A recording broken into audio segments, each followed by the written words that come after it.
হুজুর চলেন আমরা তার জানাজারে শরীক হই। সে তোমার এত কষ্ট দিল, এত মানুষের ভিতরে তোমার চর মরলো, তারপরেও তুমি তার জানাজা যাইতে চাও? তোর সমস্যা নাই কে? আমি তার চেয়ে টাকা নিয়েছি, সময় মতো তার টাকা আমি দিতে পারি নাই, হয়তো বা সে আমার দুঃখটা বুঝতে পারে না, তার জন্য তো আমি তার সাথে খারাপ আচরণ করতে পারি না। চলেন যাই, জানাজার নামাজটা পড়ে আসি। আচ্ছা চলো যাই, জানাজা আচ্ছা, নামাজ পড়ে আসি।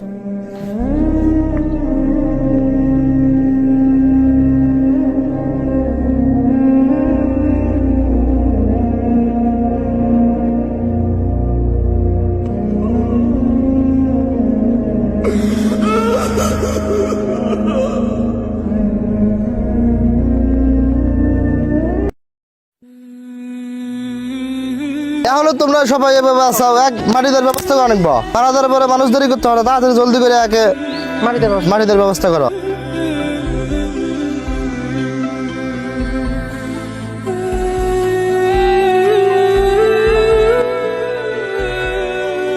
হুজুর, আমাদের বসের টাকার কারণে আপনার সাথে আমরা অনেক খারাপ ব্যবহার করেছি। আমাদের বস মারা গেছে, তাকে ক্ষমা করে দিন এবং আমাদেরকেও ক্ষমা করে দিন। আমরা আপনার সাথে টাকার কারণে অনেক খারাপ আচরণ করেছি।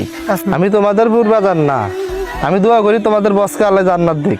তোমরা যতটুকু করছো আমার সাথে হয়তো না বুঝে করছো, আমি তোমাদের মাফ করে দিছি। তোমরা একটু দিনের পথে চলার চেষ্টা করো।